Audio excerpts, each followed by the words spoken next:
అందరికీ ఉన్నానండి. యోహాను రాసిన 3వ పత్రిక 1వ అధ్యాయం 1వ వచనం నుంచి 14వ వచనం చదువుతున్నాను. పెద్దనైన నేను సత్యమును బట్టి ప్రేమించు ప్రియుడైన శుభమని చెప్పి రాయినది. ప్రియుడా, నీ ఆత్మ వర్తించిన ప్రకారము నీవు అన్ని విషయంలోనూ వర్ధిల్లుచు సౌఖ్యముగా ఉండవలనని ప్రార్థించుచున్నావు.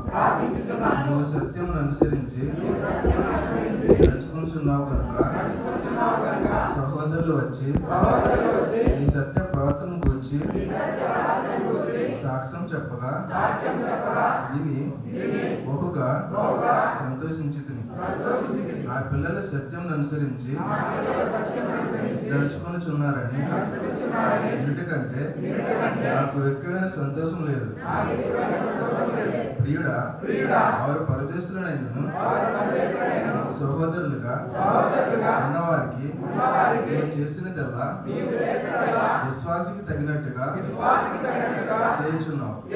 వారు నీ ప్రేమను గూర్చి సంఘం ఎదుట సాక్ష్యం ఇచ్చిరి. వారి అన్యజనుల వలన ఏమియు తీసుకొనక ఆయన నామము నిమిత్తము బయలుదేరి కనుక దేవునికి తగినట్టుగా నీవు వారిని సాగనంపిన ఎడల నీవు యుక్తముగా నుండు. మనము సత్యమునకు సహాయకులమన్నట్టు అట్టి వారికి ఉపకారం చేయ బద్దులమై ఉన్నాము. నేను సంఘమునకు ఒక సంగతి వ్రాసితిని. అయితే వారిలో ప్రధానత్వము కోరుచున్న అయోద్రేప్యమమును అంగీకరించట్లేదు. వాడు మమ్మల్ని గూర్చి చెడ్డమాటలు వదలుచు అది చాలనట్టుగా సహోదరులను తానే చేర్చుకొనక చేర్చుకున్న మనసు గల వారిని కూడా ఆటంకపరచుచు సంఘంలో నుండి వారిని వెలివేయుచున్నాడు. అందుచేత నేను వచ్చినప్పుడు వాడు చేర్చున్న క్రియలను జ్ఞాపకం చేసుకున్నాను. ప్రియుడా, చెడ్డ కార్యమును కాక మంచి కార్యం అనుసరించి నడుచుకున్నాము. మేలు చేయవాడు దేవుని సంబంధి, కీడు చేయవాడు దేవుని చూసినవాడు కాడు. దేమేత్రియు అందరి వలనను సత్యములను మంచి సాక్ష్యం పొందినవాడు. మేము కూడా అతనికి సాక్ష్యం ఇచ్చుచున్నాము. మా సాక్ష్యము సత్యమైనదని ఎరుగుదు. అనేక సంగతులు నీకు రాయవలసినది గాని సిరాతోను కలముతోను నీకు రాయి నాకు ఇష్టం లేదు. సిగ్గముగా నిన్ను చూడ నిరీక్షించున్నాను. అప్పుడు ముఖాముఖిగా మాట్లాడుకునేది. నీకు సమాధానం కలుగును గాక. నా స్నేహితులు నీకు వందనములు చెప్తున్నారు. నీ యొద్దనున్న స్నేహితులకు పేరు పేరు వరుసను వందనములు చెప్పు. అందరూ తమ సీట్లో కూర్చుందండి. చక్కగా వాటి పాఠం చేసిన సహోదరులు ప్రణీత్ గారికి సంఘం తరఫున ప్రబంధాలు తెలియజేసుకున్నాను. ఇంతవరకు ప్రారంభం ద్వారాను పాటల ద్వారాను దేవుని మేము పరిచయం సహకరించిన సహోదరులందరూ కూడా హృదయపూర్వకంగాను. ఈ సమయంలో మన వాక్యానికి వెళ్ళే ముందు మరొకసారి మన దగ్గర ఉన్న మొబైల్స్ ఫిక్స్ చేసుకోండి. ఫ్లైట్ మోడ్లో కానీ సైలెంట్గా పెట్టుకోవాల్సి ఉంటే మరొకసారి చూసుకోవాలని ప్రేమపూర్వకంగా తెలియజేస్తున్నాను. ఎవరికి డిస్టర్బ్ ఉండదు.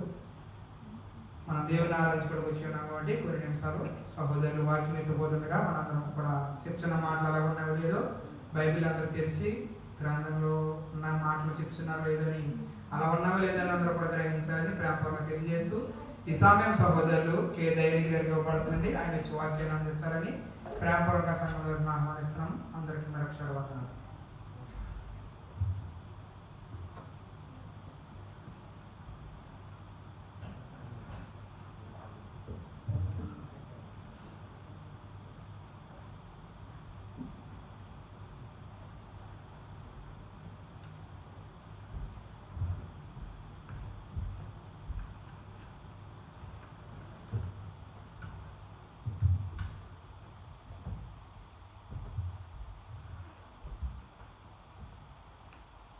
ఇంకా సహోదరి ఎవరైనా వస్తుంది, ఇంకా ముందు 3 సీట్లు ఉన్నాయి, ముందుకు పంపించండి. ముందుగా తండ్రి అయిన దేవునికి ప్రభువైన క్రీస్తు పేరట నా యొక్క కృతజ్ఞతాస్తుతులు చెల్లిస్తూ నేడు ఆరాధనకు చేరువచ్చినటువంటి సహోదరులందరికీ ప్రభువైన యేసుక్రీస్తు నామములో నా హృదయపూర్వక వందనాలు తెలియజేస్తా ఉన్నాను. చిన్న ప్రార్థన చేసుకుని వాక్య భాగానికి మనం వెళ్దాం. ప్రార్థన.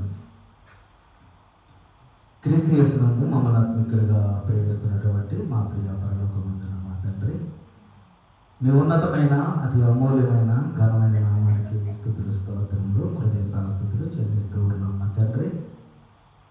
మన తండ్రి ఈ దినాన్ని చూడలేక నా తండ్రి అందరూ ఈ లోకమును విడిచి వెళ్ళిపోయినప్పటికీ వారందరికంటే గొప్పవారు అని కాదు కానీ నా తండ్రి, కేవలం మీ అపారమైనటువంటి కృప చొప్పున కాచి కాపాడి క్షేమంగా సజీవులుగా మమ్మల్ని అందరినీ ఉంచి ఇటు రీతిగా మీ ప్రియకుమారుని యొక్క పునరుత్థాన దినంలో సంఘముగా మేమందరము కూడుకొని మిమ్మల్ని ఆత్మతోనూ సత్యముతోనూ యథార్థముగా ఆరాధించుకోగలిగేటువంటి గొప్ప భాగ్యాన్ని మీరు మాకు అనుగ్రహించి ఉన్నారు తండ్రి. అందరి బట్టి మీకు స్తోత్రాలు కృతజ్ఞతాస్తుతులు చెల్లిస్తూ ఉన్నాం నా తండ్రి. ఎంతవరకు మీకే స్తుతి గీతాలు పాడి ఉన్నాము, మీ సన్నిధికి చేర్చుకున్నారని నమ్ముచూ ఉన్నాం. వాక్య భాగాన్ని చదువుకొని ఉన్నాం నా తండ్రి. అందులో ఉన్నటువంటి సంగతులను గ్రహించగలిగేటువంటి జ్ఞానం మాకు అనుగ్రహించండి మన తండ్రి. మీరిచ్చినటువంటి జ్ఞానమును బట్టి మీరిచ్చినటువంటి గ్రంథంలో వచ్చిన తండ్రి కొద్ది మాటలు మేము ఆలోచన చేయించుండగా నా తండ్రి, వినగలిగే చెవి గ్రహించగలిగే మనస్సు మా అందరికీ అనుగ్రహించండి. చెప్పుచున్న నాకు సమయోచితమైనటువంటి జ్ఞానమును అనుగ్రహించి అనుసరించి బోధించగలిగేటువంటి జ్ఞానమును నాకు అనుగ్రహించమని, సమస్త విషయముల ద్వారా ఘనత మహిమ ప్రభావాలు మీరే పొందుకోమని మా ప్రభువును మా రక్షకుడును మీ ప్రియకుమారుడైన క్రీస్తు పేరట ప్రార్థన మనోడు అడిగి వేడుకొనుచున్నాం మా ప్రియ పరలోకమందున మా తండ్రి. ఆమేన్. అందరూ బాగున్నారండి? అందరూ ఆనందంగా ఉన్నారా? ఉన్నారా? చాలా సంతోషం. బాగున్నాం బ్రదర్. దేవుని దయ వల్ల మీరందరూ చేస్తున్నటువంటి ప్రార్థన బట్టి నేను నా కుటుంబం కూడా క్షేమంగా ఉన్నాము. ప్రార్థిస్తున్న మీ అందరికీ కూడా నా హృదయపూర్వక వందనాలు తెలియజేస్తా ఉన్నాను. ఈరోజు మనం నేర్చుకోబోయేటటువంటి పాఠం ఏంటన్నట్లయితే, చెడు కార్యమును అనుసరించుతున్నామా మంచి కార్యమును అనుసరించుతున్నామా అనే సంగతిని మనం నేర్చుకుందాం. పాఠం పేరేంటండి? చెడు కార్యమును అనుసరించుతున్నామా మంచి కార్యమును అనుసరించుతున్నామా. ఎందుకు అంటే ఈరోజు సంఘాలలో ఉన్నటువంటి జనాంగము 2 రకాలుగా మనకి కనపడుతూ ఉంటారు. వస్తూ ఉంటారు, వెళుతూ ఉంటారు, వారి వారి కార్యక్రమాలు కొనసాగిస్తూనే ఉంటారు. కొంతమంది ఉంటారు, వస్తారు, విన్న వాక్యాన్ని బట్టి జీవితాలను సరి చేసుకొని మంచి మార్గంలో నడిచేవారు ఉన్నారు. ఎందుకనంటే మొట్టమొదట దేవుడు భూమి మీద మనిషిని కలుగజేసిన తర్వాత ఆ మనిషి చేసినటువంటి ఆ తప్పిదాన్ని బట్టి భూమి మీదకి పాపం వచ్చింది, మరణం వచ్చింది అనేది మనం నేర్చుకున్నాం. ఆ పాపము ఆ మరణము జరిగినప్పుడు మానవ మెదడులోకి వచ్చినటువంటి ఒక కార్యక్రమం అనేది ఉంది. ఏంటి అది? మానవుని యొక్క మెదడులోకి వచ్చినటువంటి ఆలోచన, ఒకటి మంచి చెడు. ఎందుకు అంటే అక్కడ ఆ ఫలము పేరే మాట్లాడాడు. ఆ ఫలానికి పేరేంటంట? మంచి చెడ్డలు తెలివితేటల నుంచి వృక్ష ఫలము అని అంటాడు. అంటే ఆ పండు తినిన తరువాత వాళ్ళ యొక్క మెదడులోకి వచ్చినటువంటి ఆలోచనలు ఏమున్నాయి అని అంటే మంచి చెడు అనేది వచ్చింది. అందు గురించే దేవుడు వచ్చి ఆదామా నువ్వు ఎక్కడున్నావు అని అంటే, నేను దిగంబరినై ఉన్నాను కనుక నేను దాక్కుని ఉన్నాను అంటే ఏమొచ్చింది అక్కడ? అంటే దిగంబరిగా ఉంటే ఎదురుగా రాకూడదనే ఒక ఆలోచన, ఒక మంచి అనేది వచ్చింది. అయితే మరి నిన్న తిన్న పండు నువ్వు తిన్నావా అని అంటే, లేదు నేను తినలేదు, కానీ నువ్వు ఇచ్చినటువంటి ఈ స్త్రీ ఉంది కదా, ఆమె పట్టుకొచ్చి నాకు ఇస్తే నేను తిన్నాను అంటే ఏమొచ్చింది ఇక్కడ? కాదు, తెలుగు వచ్చింది. చెడు పక్కన పెట్టాడు, తెలుగు వచ్చింది. తప్పించుకునే మార్గాన్ని వెతుక్కోవడం మొదలు పెట్టాడు. అప్పుడే సంజయ్ గారు లేట్ ఎందుకు అయిందయా అని అడిగేవరకు సంజయ్ గారిని, అన్న నేను కాదన్న లేటు, నేను ఎప్పుడూ బయలుదేరాను, అదిగో నేను వేరే చోటకు వచ్చాను, ఆయన లేట్ చేశారు అని అంటాడు. నువ్వెందుకు లేట్గా వచ్చావు అని అంటే, నేను రాత్రి నైట్ డ్యూటీ చేశానండి, ఆ డ్యూటీ వలన నాకు లేట్ అయింది, ఆ డ్రైవర్ నన్ను లేట్గా తీసుకొచ్చాడు అని అంటాడు. అంటే ఒకరికి ఒకరు ఒప్పుకునేటువంటి పరిస్థితి ఉండదు. ఏదో ఒక మార్గాన్ని అలా తప్పిస్తూనే మనం ముందుకు వెళ్తాం. ఎందుకు వచ్చిందని అంటే తెలివితేటలు. మానవుని మెదడులో ఏం ఏర్పడినాయి అని అంటే తెలివితేటలు ఏర్పడిపోయినాయి. కాబట్టి మనం నిజాన్ని నిజంగా ఒప్పుకునేటువంటి పరిస్థితి లేదు, అసత్యాన్ని అసత్యంగా ఒప్పుకునేటువంటి పరిస్థితి మానవుని మధ్య లేదు. కాబట్టి ప్రపంచమంతా అలాగే ఉంది. ప్రపంచం అంతా అలాగే ఉంటే ఒక ఎత్తు, కానీ దేవుని సంఘంలో కూడా అలాగే ఉంటే అది మరొక ఎత్తు. ఎందుకు అని అంటే దేవుని సంఘంలో అందరూ ఒకే మనసు, ఒకే అభిప్రాయము, ఏక భావము, ఏక తాత్పర్యము కలిగి ఉండాలని దేవుడు కోరుకుంటా ఉన్నాడు. కానీ అలా కోరుకుంటున్నటువంటి దేవునికి వ్యతిరేకమైనటువంటి భావజాలతో ప్రజలు బ్రతుకుతూ ఉన్నారు, విశ్వాసులు బ్రతుకుతూ ఉన్నారు. లోకమంతా అలా జీవిస్తూ ఉంటే దానికి ఎవరు పట్టించుకోకపోవచ్చు, కానీ దేవుని సంఘములో ఉంటూ కూడా మనము అలాంటి కార్యాలే చేస్తూ కొనసాగిస్తూ ఉంటే అది మన సాక్ష్యము దేవుని ఎదుటి ఎలా ఉంది, లేదా సంఘము ఎదుటి ఎలా ఉంది అనే విషయాన్ని మనం ఈరోజు నేర్చుకుందాం. ఎందుకు అని అంటే మనలోనే మంచిని అనుసరించే వాళ్ళు ఉన్నారు, చెడును అనుసరించే వాళ్ళు ఉన్నారు. ఈ విషయాన్ని నేను చెబుతున్నాను అని అంటే ప్రాముఖ్యంగా మీరు గమనించండి, ప్రాముఖ్యంగా నొక్కి చెబుతా ఉన్నాను, చాలా జాగ్రత్తగా వినండి. ఈ విషయాన్ని వాక్యం ద్వారా ఈరోజు మీకు తెలియజేస్తా ఉన్నాను. ఈ వాక్యం విన్న తరువాత మీ జీవితాలను సరి చేసుకున్నారా? సరే.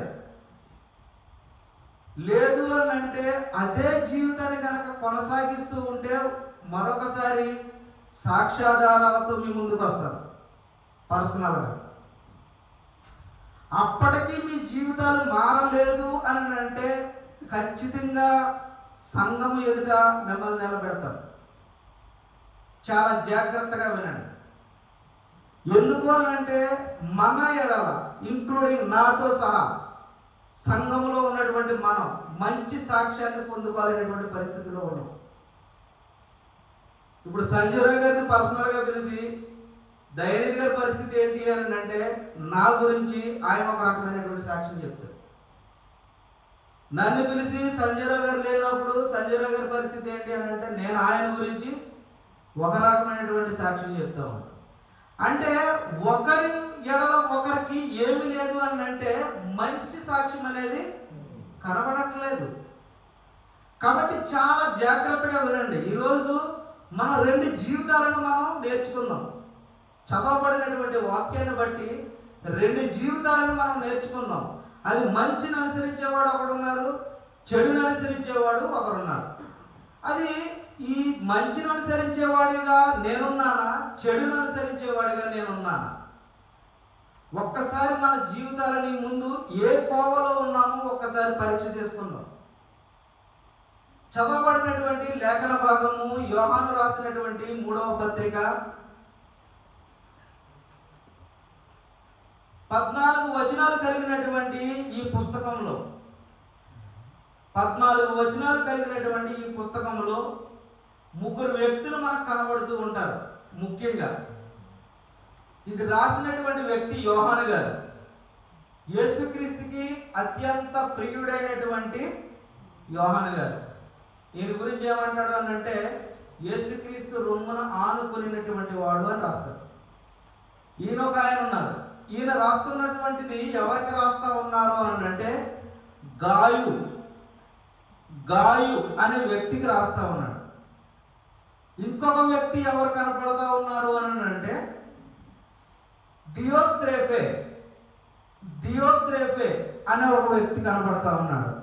ఇంకొక వ్యక్తి ఎవరు అని అంటే డెమేత్రియా. ముగ్గురు వ్యక్తులు. మొత్తంగా ఇక్కడ కనపడేది 4 వ్యక్తులు మనకు కనపడతారు. ఒకటి రాస్తున్నటువంటి యోహాను గారు, ఎవరికి రాస్తున్నారో ఆ వ్యక్తి గాయు. ఎవరి గురించి రాస్తా ఉన్నాడు అని అంటే అక్కడ 2 వ్యక్తులు ఉన్నారు. దియోత్రేఫే, డెమేత్రియా అనే వ్యక్తులు గురించి రాస్తా ఉన్నాడు. ఇంకా మరొక సంగతి కొన్ని చెప్తా ఉన్నాడు, కానీ ముఖ్యంగా వీరి గురించి అక్కడ మెన్షన్ చేసి రాయటం అనేది జరుగుతూ ఉంది. కాబట్టి ఈరోజు మనం నేర్చుకుందాం. చదవబడినటువంటి లేఖన భాగం నుంచి మొదటి వచనం నేను చదువుతా ఉన్నాను. పెద్దనైన నేను సత్యమును బట్టి ప్రేమించు ప్రియుడైన గాయునకు శుభమని చెప్పి వ్రాయునది. మనం ఉత్తరం రాసేటప్పుడు, ఉత్తరాలు రాసిన అలవాటు ఎవరికైనా ఉందా? అంత మెసేజ్లేనా? అంత వాట్సాప్ కదా, వాయిస్ మెసేజ్లేనా? ఒకప్పుడు చిన్నప్పుడు కాదులే, 2002లో నేను దుబాయ్లో అడుగు పెట్టినప్పుడు మా అమ్మగారికి ఒక లెటర్ రాశాను. ఇప్పటికీ దాచుకుని చదువుకుంటూ ఉంటుంది. ఎప్పుడు 2 సంవత్సరాల తర్వాత వచ్చేస్తానన్నారా, 20 సంవత్సరాలు అయినా ఇంకా రాలేదని. మనం లెటర్ రాసేటప్పుడు ముఖ్యంగా గౌరవనీయులైన లేదా పూజనీయులైన తల్లిదండ్రులకు అని మొదలు పెడతాం. తర్వాత పారాగ్రాఫ్లో ముఖ్యంగా రాయనది ఏమనగా అని మొదలు పెడతాం. విషయాలన్నీ రాసిన తర్వాత చివరిగా మా ముగింపు మాటలు రాస్తూ ఉంటాం. అందరినీ అడిగినట్లు చెప్పండి, పిల్లలకి నా ముద్దులు. ఓకే, రాసామా లేదా? కాబట్టి ఇక్కడ కూడా ప్రతి ఉత్తరంలో, ప్రతి పత్రిక కూడా అలాగే రాస్తాడు. మొట్టమొదట చెప్తా ఉన్నాడు చూడండి, పెద్దనైన నేను సత్యమును బట్టి ప్రేమించి ప్రియుడైన గాయునకు శుభమని చెప్పి వ్రాయునది అని ఎవరికి రాస్తున్నాడో అనే విషయాన్ని ఇక్కడ తెలియజేశాడు. ఎవరికి రాస్తా ఉన్నారండి? ఈయన గాయు అనే వ్యక్తికి రాస్తా ఉన్నాడు. ఈ గాయు ఎవరు అని అనేది మనకి ఇక్కడ ఏమీ తెలియదు, కానీ బైబిల్ గ్రంథంలో 3 గాయు అనే పేరు కలిగినటువంటివి కనపడతా ఉంటాయి. కానీ ఎవరు అనేది మనం ఖచ్చితమైనటువంటి ఆధారం ఇక్కడ ఏమీ లేదు. కానీ ఒక వ్యక్తి, లేదు ఇది నాకే రాశాడు అని అనుకుందాం, లేదా మీకే రాశాడు అని అనుకుందాం. మీ పేరు పెట్టుకోండి, అక్కడ తప్పేమీ లేదు. సురేష్ గారి పేరు పెట్టుకుందాం కాసేపు, లేకపోతే ఎవరో ఒకరి పేరు పెట్టుకోండి, ఇక్కడ పర్వాలేదు, ఇబ్బంది ఏమీ లేదు. శుభమని చెప్పి వ్రాయునది అని చెబుతూ ప్రియుడా అని సంబోధిస్తా ఉన్నాడు. చాలా ప్రేమపూర్వకంగా సంబోధిస్తా ఉన్నాడు. ప్రియుడా, నీ ఆత్మ వర్ధిల్లుచున్న ప్రకారము నీవు అన్ని విషయములలోనూ. ఈయన ఆత్మ ఏమవుతుంది అంటే వర్ధిల్లటం అంటే ఎస్, ఎదుగుతూ ఉంది. వర్ధిల్లటం అంటే గ్రోత్, ఎదుగుతూ ఉందన్నమాట. ఆయన ఆత్మ ఎదుగుతూ ఉంది. ఆత్మ ఎదగటము అని అంటే అనుభవాన్ని సంపాదించుకోవటం, వాక్యములో అనుభవాన్ని సంపాదించుకోవటం. రక్షణ పొందిన వారు, సహోదరులు ప్రార్థన చేస్తూ ఉంటారు, రక్షణ పొందిన వారు సత్యమును గూర్చినటువంటి అనుభవ జ్ఞానం పొందుకొనులాగునా అని మెన్షన్ చేస్తూ ఉంటారు ప్రార్థనలో. ఎందుకు అనంటే అది గ్రోత్ అనేది కావాలి. పిల్లలు దేవునిలోకి వచ్చిన తర్వాత, ప్రతి మానవుడు దేవునిలోకి వచ్చిన తర్వాత, దేవునిలోకి వచ్చి దేవుని యొక్క పరిపూర్ణతలోనికి ప్రతి ఒక్కళ్ళు రావాలి. ఆ విధంగా వచ్చినటువంటి వ్యక్తి ఎవరు అని అంటే ఈయన ఎవరు? గాయు గారు. వర్ధిల్లుచున్న ప్రకారం యేసుక్రీస్తు గురించి కూడా అంటాడు, ఆయన బాలుడు దేవుని దయందును మనుషుల దయందును అని.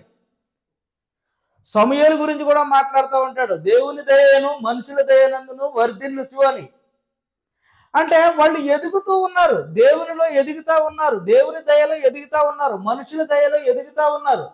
ఈ గాయు కూడా ఏమవుతున్నాడు అని అంటే ఆత్మలో వర్ధిల్లుచున్నాడు. ఆ వర్ధిల్లుచు ఏం చేస్తున్నాడంటే సౌఖ్యముగా ఉండవాలని ప్రార్థిస్తూ ఉన్నాను. అంటే నువ్వు అలా వర్ధిల్లుతూ ఏం చేయాలంటే నువ్వు సౌఖ్యంగా ఉండాలని నేను ప్రార్థిస్తూ ఉన్నాను. చూడండి, ఒక దైవజనుడుకి మనం చెప్పకుండానే మన గురించి ప్రార్థన చేయగలిగేటువంటి ఆ దాన్ని ఏమంటారు, ఆ యొక్క ప్రాముఖ్యతను మనం సంపాదించుకోవాలి. ఆ ప్రాముఖ్యతను మనం సంపాదించుకోవాలి. చూడండి, చాలా మంది వస్తూ ఉంటారు, వెళ్తూ ఉంటారు, తెలియదు. ఎన్ని సంవత్సరాలు వచ్చినా సంఘానికి తెలియదు. వస్తారు, వచ్చినంతసేపు మౌనంగా సైలెంట్గా అక్కడ కూర్చుంటారు, తన ఆరాధన చేసుకుంటారు, మళ్ళీ ఎవరికి చెప్పకుండా వెళ్ళిపోతూ ఉంటారు.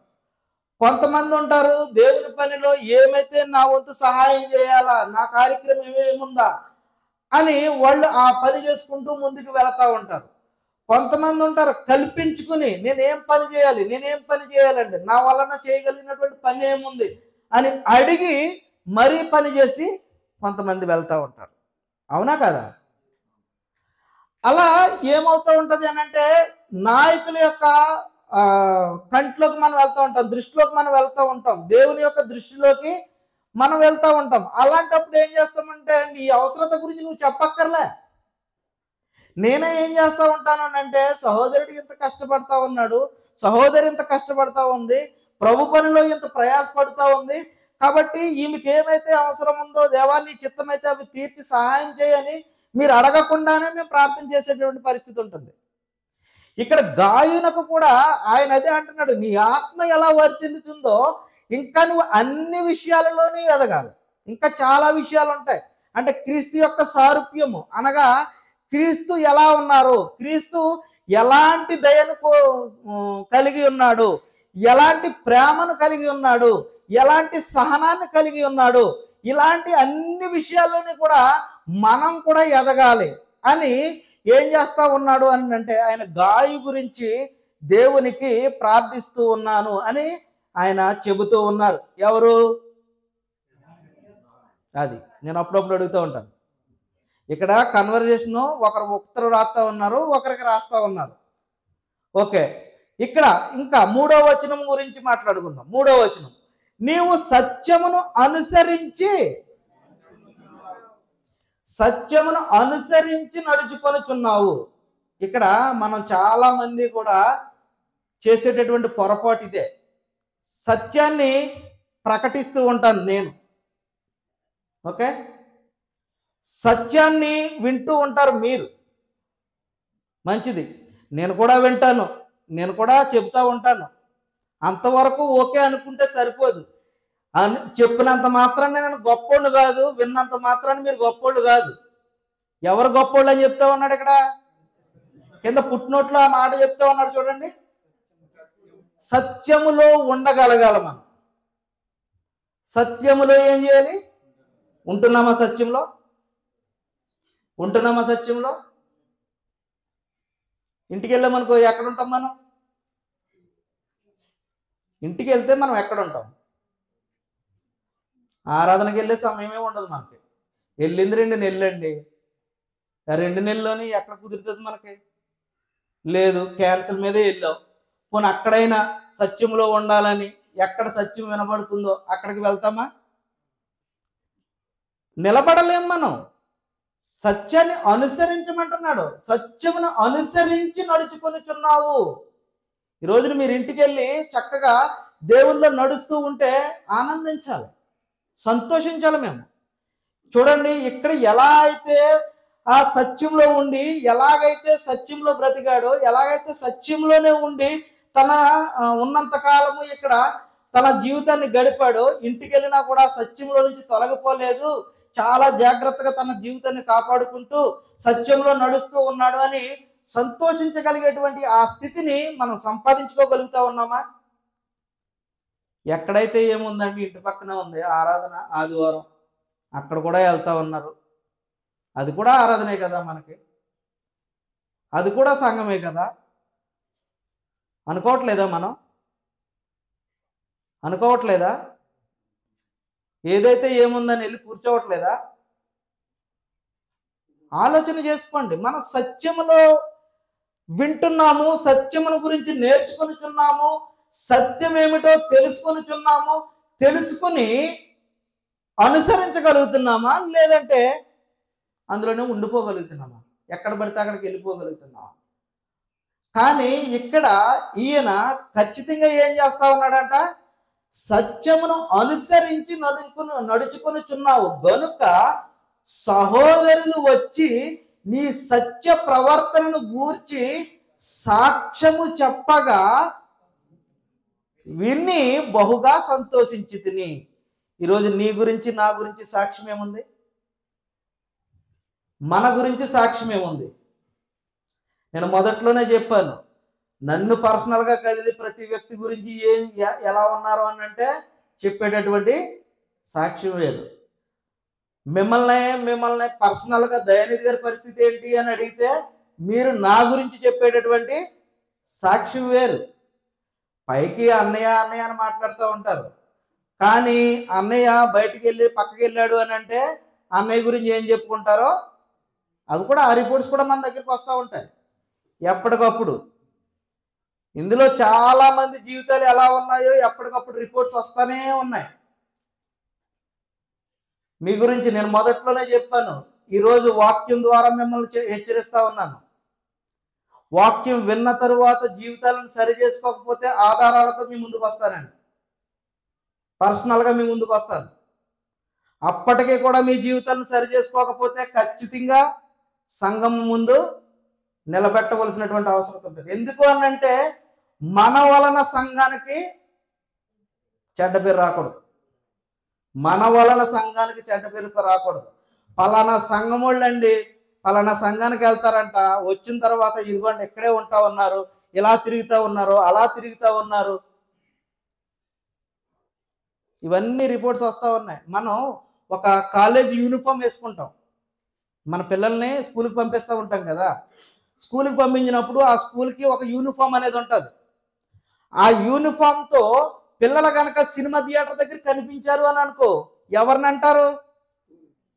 తల్లిదండ్రులు నల్లనకరా, వీడు ఎవడ పిల్లోడు ఏంటి అని అనరు, వీడు ఏ స్కూల్ వాడు అని మాట్లాడతారు. ఏ స్కూల్ వాడు? పలానా స్కూల్ వాడు. ఆ పలానా స్కూల్ పిల్లలందరూ ఎక్కడుంటారు? థియేటర్ కాడ ఉంటారు. పేరు ఎక్కడికి వచ్చింది? ఇక్కడ మనం చేసేటటువంటి పని అదే. మనం క్రీస్తుని ధరించుకున్నటువంటి మనం, క్రీస్తులో బ్రతుకుతున్నటువంటి మనం గనక తప్పిదం చేస్తే, పొరపాటు చేస్తే అది ఎక్కడ ఎవరికి పేరు? క్రీస్తుకి పేరు, సంఘానికి పేరు.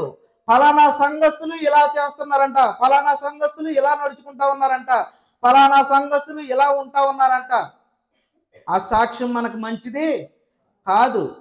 గాయుకి ఉన్నటువంటి గొప్ప సాక్ష్యం ఏంటి అన్నట్లయితే, నువ్వు సత్యాన్ని అనుసరించి నడుచుకొనుచున్నావు, సత్యమును అనుసరించి నడుచుకొనుచున్నావు కనుక సహోదరులు వచ్చి నీ సత్య ప్రవర్తన గురించి, అంటే నువ్వు నడుచుకునేటువంటి విధానం గురించి సహోదరులు వెళ్ళి అక్కడ ఏం చేస్తా ఉన్నారంట?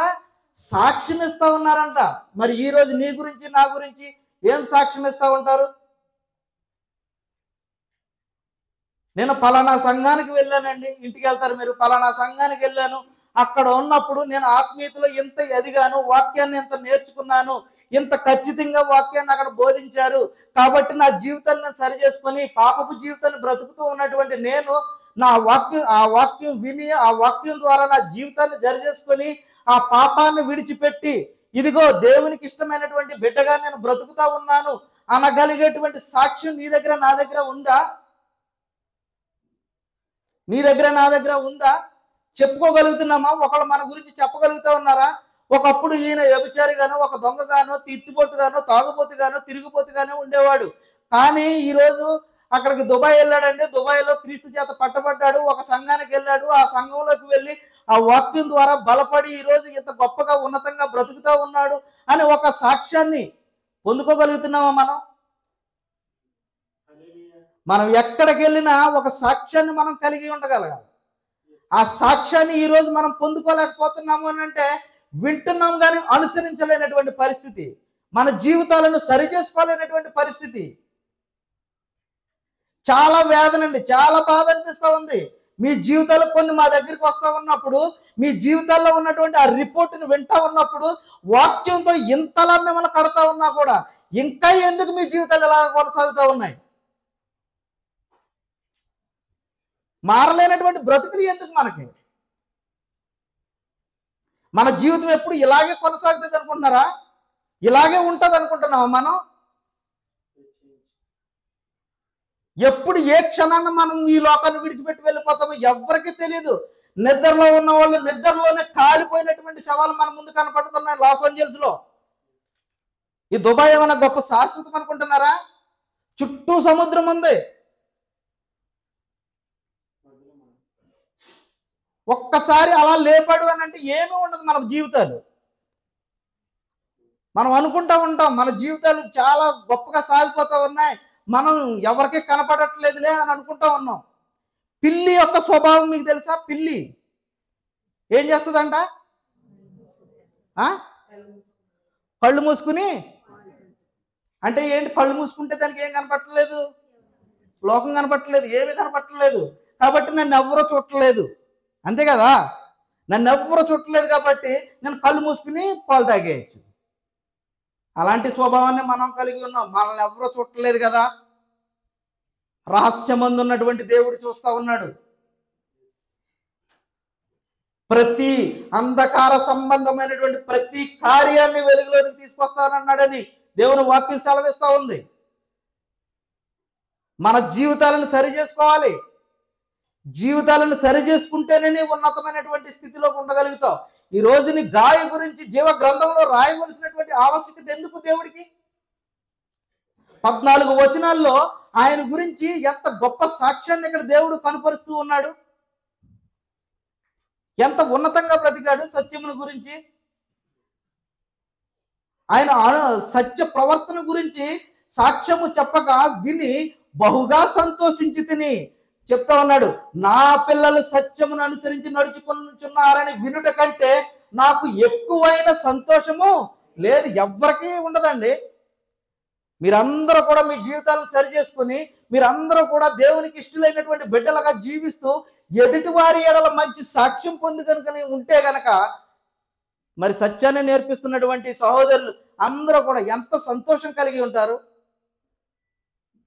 కానీ మన జీవితాలు మార్చుకోకుండా ఎంత వాక్యాన్ని విన్నదాన్ని విడిచిపెట్టేసి మళ్ళీ బయటికి వెళ్ళి అదే పాప కోపంలో బ్రతుకుతూ ఉంటే విన్నటువంటి మరి ఆ దైవజనులు మరి ఎంత వేదన చెందుతారు. ఇంత వాక్యాన్ని నేర్పిస్తా ఉన్నానే, అయినప్పటికీ వాళ్ళ జీవితాలు ఎందుకు మారట్లేదని వేదన ఉండదా? మనం దేవునికి సంతోషం కలిగిస్తా ఉన్నామా, వేదన కలిగిస్తా ఉన్నామా?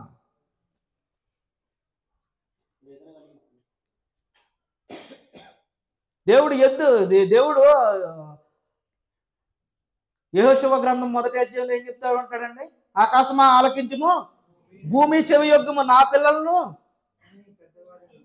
కని పెద్దవారినిగా చేసి తిని, పెంచి పెద్దవారినిగా చేసి తిని. కానీ వాళ్ళు ఏం చేస్తా ఉన్నారంట? నా మీద తిరగబడి ఉన్నారు అని మాట్లాడుతూ ఉంటాడు. అలాంటి తిరుగుబాటు స్వభావాన్ని కలిగి ఉన్నామా? కీర్తన గ్రంథంలో అంటాడు దిద్దుబాటు నీకు అసహ్యము కదా అని. అలాంటి దిద్దుబాటు నీకు అసహ్యంగా ఉందా? వింటున్నటువంటి మాటలను బట్టి సరి చేసుకోవాలనే ఆలోచన మనకు రావట్లేదా? ఇంకా చెబుతూ ఉన్నాడు మళ్ళీ 5వ వచనంలో, ప్రియుడా వారు పరదేశులైనను సహోదరులుగా ఉన్న వారికి నీవు చేసినదల్లా విశ్వాసకు తగినట్లుగా చేయుచున్నావు. వారు నీ ప్రేమను గురించి సంఘము ఎదుట సాక్ష్యం ఇచ్చిరి. ఆయన చేసినటువంటి ఆ చూపినటువంటి ఆ ప్రేమ, ఆ సత్కార్యము, వారికి ఇచ్చినటువంటి ఆతిథ్యము, వాళ్ళను చేర్చుకున్నటువంటి ఆ విధానము, వారెళ్ళి ఒక సంఘములో పలానా వ్యక్తి అండి, పలానా విశ్వాసి, ఇదిగో నేను ఆయన దగ్గరికి వెళ్ళినప్పుడు ఆయన ఇంత గొప్పగా నన్ను ఆదరించాడు, ఇంత గొప్పగా నా అవసరాలు తీర్చాడు, ఇంత గొప్పగా నాకు ఆతిథ్యం ఇచ్చాడు అని వాళ్ళు సాక్ష్యం ఇచ్చారండి. మరి ఈరోజు అలాంటి సాక్ష్యం మన దగ్గర ఉందా? ఒక వ్యక్తిని ఆదరించేటువంటి పరిస్థితి మన దగ్గర ఉందా? ఒక వ్యక్తిని మనం ఆతిథ్యం ఇచ్చేటటువంటి పరిస్థితి మన దగ్గర ఉందా? ఒక వ్యక్తిని మన హక్కును చేర్చుకుని వారికి చేయవలసినటువంటి ఆ సత్కార్యం చేయడానికి కానీ, చేయగలిగినటువంటి ఆ సహాయం చేయడానికి కానీ మన జీవితాలు ముందుకు వస్తా ఉన్నాయా? గాయని గురించి ఒక సంఘం ఎదుట వీరు వెళ్ళి పలానా చోటకి వెళ్ళామండి, ఆ పలానా చోటకి వెళ్తే ఆ పలానా గాయు అనే విశ్వాసి మమ్మల్ని హక్కుని చేర్చుకున్నాడని ఆ సంఘానికి వెళ్ళి ఆ సంఘం ఎదుట వారు ఏం చేశారని అంట? సాక్ష్యం ఇచ్చాడు. ఇది 1 సైడ్ అయింది. ఇంకా ఉన్నది మనం చదువుకుంటూ ముందుకెళ్ళి ఇంకో క్యారెక్టర్ని చూడాలి కదా, మనకు సమయం లేదు, సింపుల్గానే అయిపోయింది సమయం అంతా కూడా.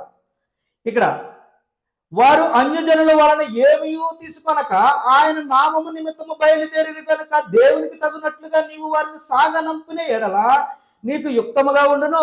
8వ వచనం, మనము సత్యమునకు సహాయకులమవునట్టు అట్టి వారికి ఉపచారము చేయ బద్దులమై ఉన్నాము. సత్యమునకు సహాయకులమవునట్లు, సత్యమునకు సహాయకులము అవునట్లు కింద కింద పుట్టినట్లో చెప్తా ఉన్నాడు. ఏంటంట అంటే సత్యాన్ని ప్రకటించడానికి జత పని ప్రారంభమగునట్లు, అంటే సత్యం ప్రకటించబడుతున్నప్పుడు వారికి సపోర్ట్గా మనం నిలబడాలని చెప్తా ఉన్నాడు. సత్యాన్ని ప్రకటిస్తూ ఉన్నప్పుడు వాళ్ళకి సపోర్ట్గా నిలబడాలి. ఎవరైతే సత్యాన్ని ప్రకటించడానికి వచ్చారో, ఎవరైతే వాక్యాన్ని ప్రకటించడానికి వచ్చారో, ఏ సంఘం అయితే వాక్య ప్రకటనలో ముందుకు వెళతా ఉందో దానికి ఏం చేయాలంట, మనం సపోర్ట్గా ఉండాలంట. అలా సపోర్ట్ చేయగలుగుతా ఉన్నామా? మనం సంఘానికి సపోర్ట్గా ఉండగలుగుతున్నామా? మీలో చాలామంది కూడా రెంట్లు కట్టడానికి కానీ, ఈ భోజనాలు పెట్టే విషయంలో కానీ, ట్రాన్స్పోర్ట్ విషయంలో కానీ చాలామంది కూడా సహాయం చేస్తూ ఉన్నారు. దేవునికి స్తోత్రం. ఇంకా చేయాలి, ఇంకా సత్యాన్ని ప్రకటించాలి, ఇంకా అనేక చోట్లకి దేవుని వాక్యాన్ని తీసుకువెళ్ళాలి. సంఘానికి ఎంతో ఆర్థిక అవసరతలు ఎన్నో ఉన్నాయి. వాటన్నిటినీ కూడా మనం ముందుకు తీసుకెళ్ళాలి అని అంటే సత్యం ప్రకటించడంలో ఏం చేయాలంటే జత పని వారిగా ఉండాలి అని అంటున్నాడు. అలా జత పని వారిగా మనం ఉండగలుగుతా ఉన్నామా? లేదంటే ఇక్కడ ఇంకొక వ్యక్తిని గురించి చెప్తా ఉన్నాడు చూడండి. నేను సంఘమునకు ఒక సంగతి వ్రాసితిని, అయితే వారిలో ప్రధానత్వము కోరుతున్న దియోత్రేఫే మమ్మును అంగీకరించడం లేదు. ఇందులో ఒకడు ఉన్నాడు. వాడు ఏం చేస్తున్నాడంట, సత్యాన్ని అంగీకరించట్లేదు, మమ్మల్ని అంగీకరించట్లేదు, అంటే దేవుని వాక్యాన్ని అంగీకరించట్లేదు. వాడు ఏం చేస్తున్నాడు అనంట, ప్రధానత్వాన్ని కోరుకుంటున్నాడంట. నాకు గుర్తింపు లేదు, నాకు అది లేదు, నాకు ఇది లేదు, నన్ను ఎవరు పట్టించుకోవట్లేదు, నేను ఆ సంఘానికి వెళ్తున్నాను కానీ నన్ను ఎవరు పలకరించట్లేదు, లేదా నేను ఎంత పని చేస్తా ఉన్నాను కానీ నన్ను ఎవరు గుర్తించట్లేదు, నన్ను పిలిచి సన్మానం చేయట్లేదు. మీకు విషయం తెలుసా, మనకి డిసెంబర్ నెల లేదా నవంబర్ నెల నుంచి ఇక్కడ యుఏఈలో అనేకమైనటువంటి యానివర్సరీలు జరుగుతూ ఉంటాయి, అవునా కదా? ఇన్ని యానివర్సరీలు ఆ నెలలోనే ఎందుకు వస్తాయి మీకు? ఆ నెలలోనే ఎందుకు వస్తాయి? శీతాకాలం బాగుంటుంది కదనా, సెలవులు ఉంటాయనా? ఎందుకు వస్తాయి?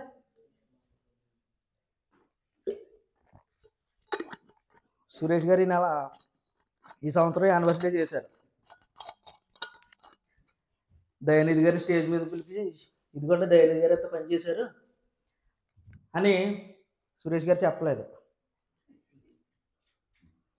ఇదిగో నేను ఎంత పని చేస్తా ఉంటే సంఘానికి కనీసం గుర్తింపు లేదు, నేను ఎందుకు ఉండాలి ఇక్కడ?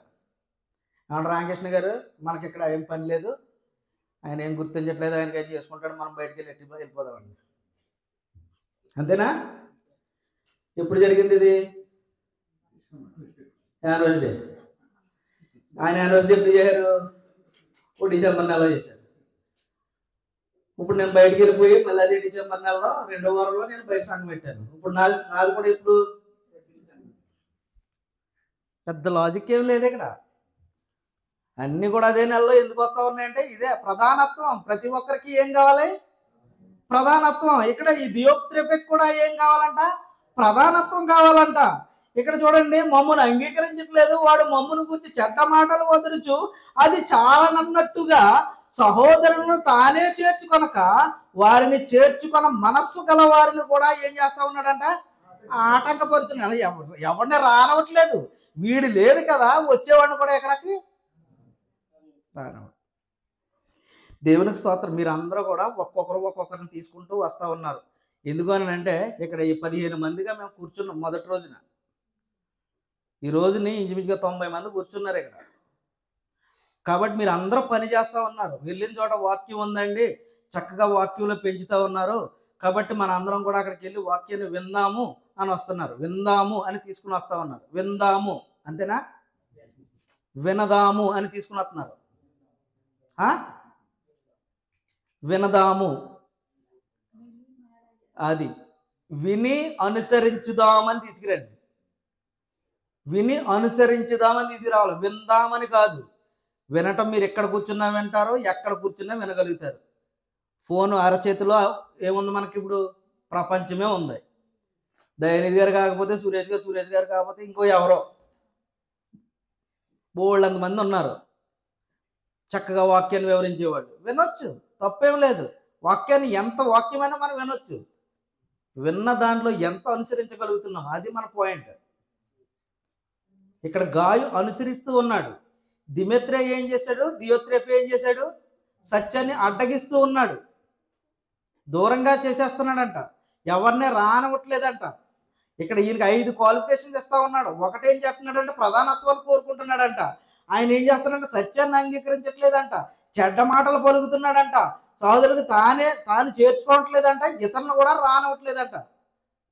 చూడండి, ఒక్క వచనంలో ఎన్ని విషయాలు చెప్పేశాడు ఆయన గురించి. ఒక వ్యక్తిని గొప్పవాడని చెప్పడానికి ఎన్ని వచనాలు రాశాడు, ఒక వ్యక్తిని చెడ్డవాడని చెప్పడానికి ఎన్ని వచనాలు రాశాడు. ఒక వచనంలో మొత్తం ఆయన క్యారెక్టర్ అంతా బయట పెట్టేశాడు. ఇంకా చూడండి, మన 11వ వచనంలో మనం కనుక చూస్తే ఈ విషయాన్ని నేను హైలైట్ చేసి మీకు టైటిల్గా పెట్టాను. ప్రియుడా, చెడు కార్యమును కాక మంచి కార్యమును అనుసరించి నడుచుకొనుము. మీరు చెడ్డ కార్యాన్ని ఎలా అనుసరిస్తా ఉన్నారో నేను చెప్పనా? బాధపడొద్దు ఎవ్వరు కూడా. ఇది వాస్తవం. హృదయం వేదనతో మాట్లాడుతూ ఉన్నాను. ఇక్కడ చాలా మంది కూడా వారి గర్ల్ ఫ్రెండ్స్ కానీ బాయ్ ఫ్రెండ్స్ కానీ వచ్చారంటే ప్రైవసీ ఇచ్చి మీరు బయటకు వచ్చేస్తా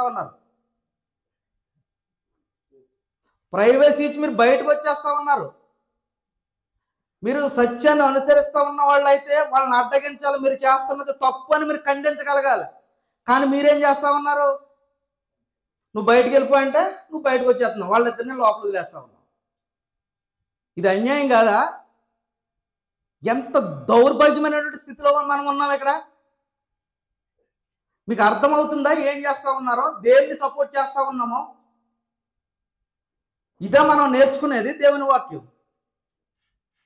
ఇక్కడ చెప్తా ఉన్నాడు చూడండి, చెడు కార్యమును కాక నువ్వు చేస్తున్నది మంచి పని అనుకుంటున్నావా? ఒకరికి ప్రైవసీ ఇవ్వటం. భర్త భార్య అయితే ఓకే, ప్రాబ్లం లేదు, ఓకే, వారానికి కలుసుకుంటున్నారు కదా, వాళ్ళు ఏదో ప్రైవసీగా ఏదో మాట్లాడుకుంటారు అని వదిలేసాం, మంచిదే. కానీ అనవసరమైన వాళ్ళకి మనం ప్రైవసీ ఎందుకు ఇవ్వాలి? ఇస్తున్నామా లేదో మన మనస్సాక్షి మనకి చెప్తా ఉంటుంది. తెలియదు అనుకుంటున్నారు, పిల్లిలాగా మనం పాలు తాగేస్తే మనకేమీ తెలియదు అనుకుంటా ఉన్నారు. కళ్ళు మూసుకుంటే ఏమీ కనపడలేదు అనుకుంటే తప్పు. లోకమంతా చూస్తూ ఉంది, దేవుడు చూస్తూ ఉన్నాడు. కాబట్టి ఇక్కడ చెప్తా ఉన్నాడు, చెడు కార్యమును కాక మంచి కార్యమును అనుసరించి నడుచుకోవాలండి. చెడు కార్యాన్ని అనుసరిస్తూ ఉన్నాము, మంచి కార్యాన్ని అనుసరిస్తూ నడుచుకుంటున్నాము. ఒక్కసారి మనం పరీక్ష చేసుకోవాలి. మన సత్యానికి సపోర్ట్ చేస్తూ ఉన్నాము లేదా అసత్యానికి మనం తావిస్తూ ఉన్నాము, ఒక్కసారి మనం పరీక్ష చేసుకోవాలి. చాలా మంది కూడా దేవుని పనిలో చాలా ఉన్నతంగా మీ యొక్క సపోర్ట్ ఇస్తూ ఉన్నారు. ఆ ఇస్తూనే ఏం చేస్తూ ఉన్నారు అని అంటే ఒక చెడ్డ కార్యాన్ని సపోర్ట్ చేస్తూ ఉన్నారు. దేవుడు దీవించడండి, దేవుడు దీవించడు. ఇది కరెక్ట్ కాదు. మొట్టమొదటి మనం చేయవలసింది ఏంటో తెలుసా? అసత్యాన్ని అడ్డగించాలి. మన జీవితాల చుట్టూ అనేకమైనటువంటి తప్పులు జరుగుతూ ఉంటాయి. తప్పును తప్పుగా ఖండించగలగాలి. చాలా సింపుల్ మ్యాటర్స్ అండి. ఏది తప్పో ఏది రైటో విజ్ఞత ఆ మాత్రం గ్రంథం అవసరం లేదు. ఇలాంటి చిన్నవి అది తప్పు చేస్తున్నారో రైట్ చేస్తున్నారో మన కళ్ళ ముందు మనకు కనపడదంటారా? అయినా కానీ మనం ఎందుకు ఖండించలేకపోతా ఉన్నాం? వాళ్ళ వల్ల ఏమైనా మీకేమైనా జీవనోపాధి కలుగుతూ ఉందా? వాళ్ళ వల్ల మనం ఏమైనా బ్రతుకుతూ ఉన్నామా? వాళ్ళ వల్ల నువ్వేమైనా మేలు పొందుతా ఉన్నావా? మనుషుల వలన మేలు పొందినా కూడా తప్పు చేస్తున్నాడంటే ఖండించాల్సిందే, ఖచ్చితంగా ఖండించాల్సిందే. నీకు మేలు చేశాడా, నీకు అది చేశాడా, ఇది చేశాడా, ఎంత గొప్పగా నిన్ను చూశాడా, పక్కన పెట్టండి. ఆయన తప్పు అని అనిపించిందంటే తప్పు, ఖండించాల్సినటువంటి పరిస్థితి ఉంది. కానీ ఈ రోజున అలా తప్పుని తప్పుగా ఒప్పుకునే పరిస్థితి మన దగ్గర లేదు, తప్పుని తప్పుగా ఖండించేటువంటి పరిస్థితి మన దగ్గర లేదు. అలాగే సపోర్ట్ చేసుకుంటూ వాళ్ళకి ప్రైవేసీ ఇచ్చుకుంటూ మనం బయటకు వచ్చి రోడ్ల మీద తిరుగుతూ ఉంటాం. తప్పు కదా ఇది? ఇలాగే బ్రతకమన్నాడా దేవుడు? ఇలాగే ఉండమన్నాడా దేవుడు? ఇలా బ్రతికితే నిత్య జీవాన్ని ఇస్తానన్నాడా దేవుడు?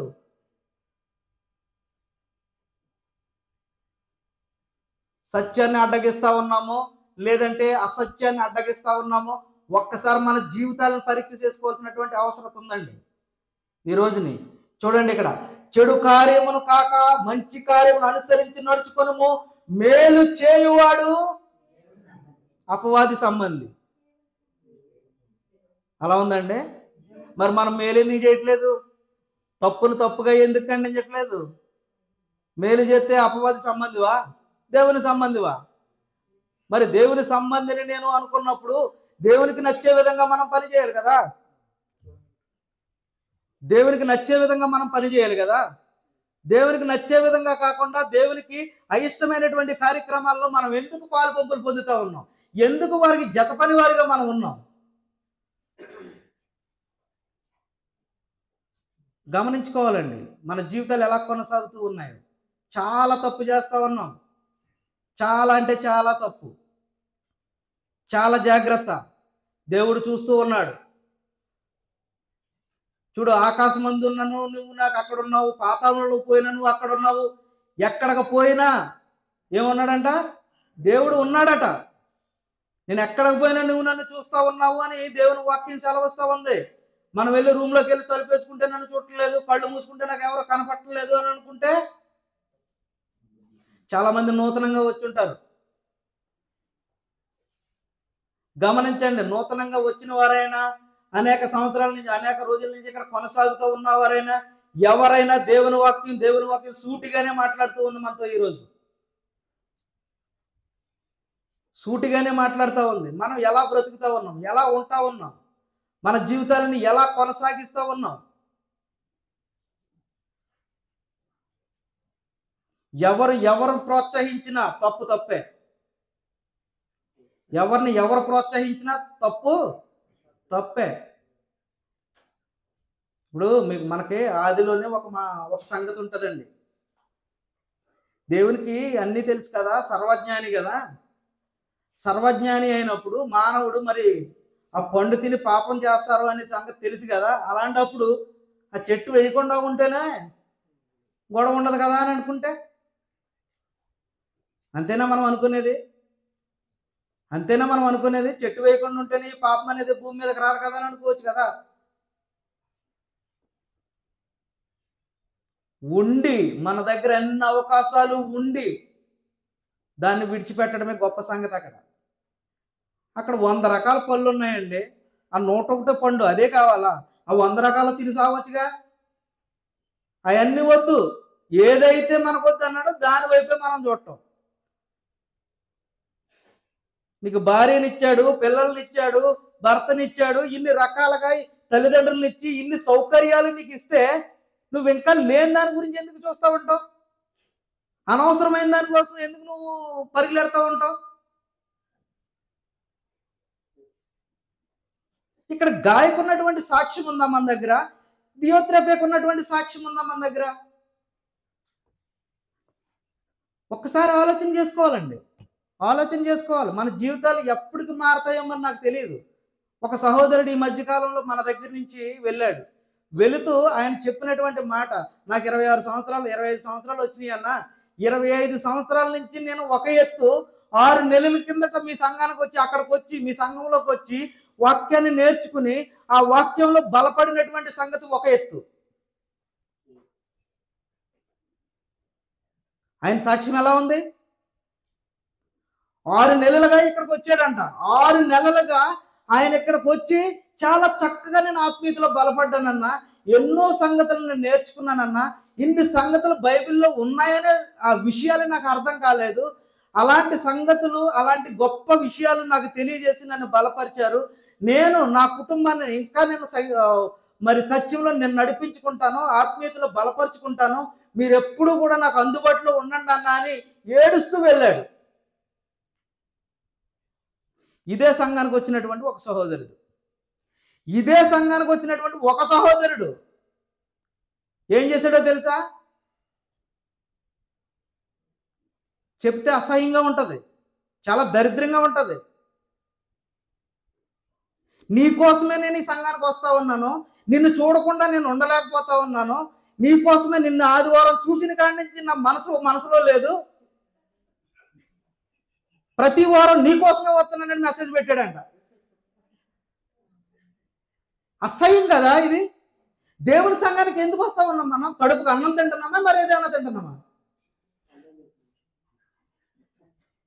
ఎంత అసహ్యం అనేటువంటిదా? సాక్ష్యం ఎలా ఉందండి అది? చెప్పడానికి అసహ్యంగా లేదు? ఇలాంటి సంగతులన్నీ వింటున్నప్పుడు దైవజనులుగా వాక్యాన్ని బోధించే వరకు మా పరిస్థితి ఎలా ఉంటుందో ఒకసారి ఆలోచన చేయండి. హార్ట్ అటాక్ వస్తుందేమనిపిస్తుంది ఒక్కొక్కసారి ఇలాంటివన్నీ ఆలోచన చేస్తూ. సంఘానికి ఎందుకు వస్తున్నాడంట? చూడటానికి వస్తున్నాడంట. నిన్ను చూడటానికే వస్తా ఉన్నాను నేను అంటే చెప్పే మాటలు వినటానికి కాదా? జీవితాన్ని సరి చేసుకుంటానికి కాదా? ఎంత దౌర్భాగ్యం అండి!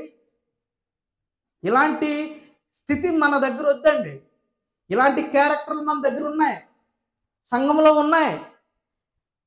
డియోత్రెఫే లాంటి క్యారెక్టర్ మన దగ్గర ఉంది, అలాంటి గాయు లాంటి క్యారెక్టర్ కూడా ఉంది.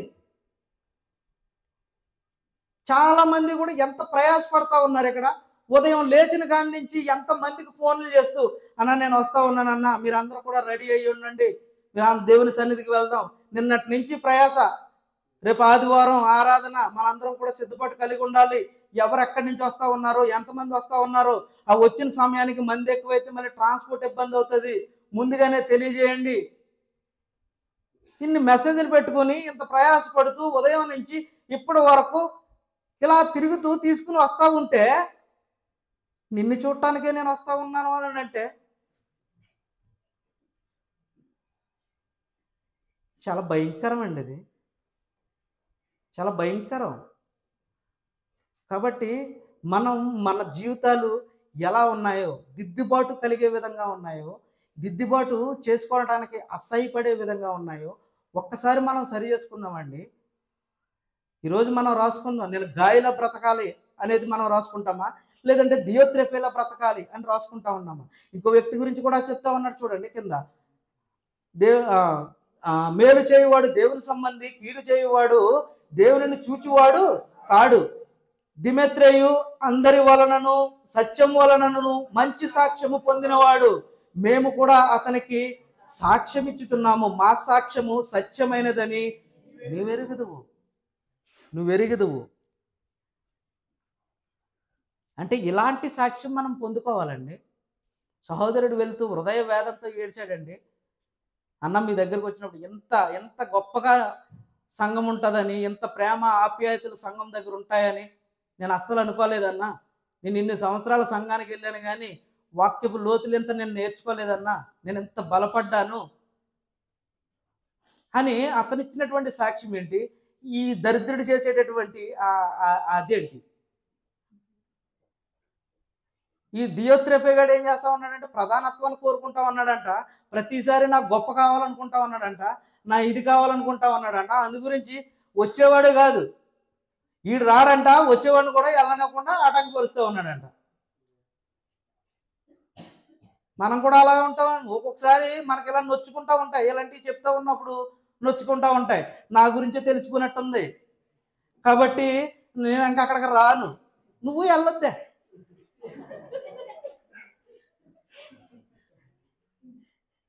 కదా, అక్కడికి వెళ్తే మనకి చెప్పి ఈ సెట్టింగ్ ఎందుకు వచ్చింది మనకి? నువ్వు వెళ్ళొద్దు, నేనే వెళ్ళొద్దు, మన ఇద్దరం కలిసి ఇంట్లో కూర్చుంది ఎందుకు వచ్చింది? అక్కడికి వెళ్ళామనుకో ఆయన ఏమన్నారు, చక్కగా ఎప్పుడు దీవెన ఆశీర్వాదం ఇదే ప్రార్థన చేస్తూ ఉంటారు. కాబట్టి అక్కడ పోదాం కరెక్ట్ కాదండి, కరెక్ట్ కాదు. దేవుడు సంతోషించడు, దేవుడు ఆనందపడాలి మనల్ని చూసి, మన బ్రతుకుని చూసి. ఇక్కడ యోహాను గారు గాయని చూసి, ఒక విశ్వాసం చూసి ఎంత ఎంత ఆనందపడుతూ రాస్తా ఉన్నాడు, సంతోషిస్తూ రాస్తా ఉన్నాడంట. నిన్ను గురించినటువంటి సాక్ష్యం విని నేను చాలా సంతోషిస్తూ ఉన్నాను, చాలా ఆనందపడతా ఉన్నాను. నీ గురించి నేను ప్రార్థన చేస్తూ ఉన్నాను. నువ్వు ఇంకా ఇంకా కూడా ఆత్మలు వర్ధిల్లాలని, అన్ని విషయాల్లో కూడా నువ్వు ఎదగాలని చక్కగా నీ గురించి ప్రార్థన చేస్తూ ఉన్నాను. కానీ ఒక దరిద్రుడు ఉన్నాడు, వాడి గురించి నేను వచ్చినప్పుడు వాడి సంగతి నేను చూస్తాను. ఎందుకని అలా మాట? నేను వచ్చినప్పుడు వాడి సంగతి చూస్తాను అని దేవుడు కూడా మనల్ని అదే అంటాడు. ఇది అక్కడ దేవత్రప్య గురించి అక్కడ యోహాను గారు చెప్పింది కూడా కాదు. ప్రకటన గ్రంథాలు అంటాడు కదా, అన్యాయం చేయవాడిని అన్యాయంగానే ఉండని, ఎవడు ఎలా బ్రతుకుతున్నాడో అలాగే ఉండని, నువ్వు చెప్పు, మారితే మారతాడు, లేదా అన్నట్టు నువ్వేం తీర్పు తీర్చుకో, నేను వస్తాను కదా, నేను వచ్చిన రోజుని చూసుకుంటాను, మొత్తం అన్నీ సరి చేస్తాను, మొత్తం సెటరేట్ చేస్తాను. కాబట్టి నువ్వేం మాట్లాడొద్దు, నువ్వు చెప్పు. నేను కూడా చెప్తా ఉన్నాను, మేము కూడా ఇక్కడ ఏం చేస్తూ ఉన్నామని అంటే చెప్తా ఉన్నాం. నా గురించి కూడానండి, నా గురించి కూడా మీరు ఆలోచన చేయండి. నేను ఎలా ఉన్నాను, ఎక్కడ ఎలా బ్రతుకుతా ఉన్నాను, ఇంత ఖండితంగా వాక్యం చెప్పినటువంటి నేను బయటికి వెళ్ళిన తర్వాత నేను ఎలా బ్రతుకుతున్నాను పరీక్షలో పెట్టండి.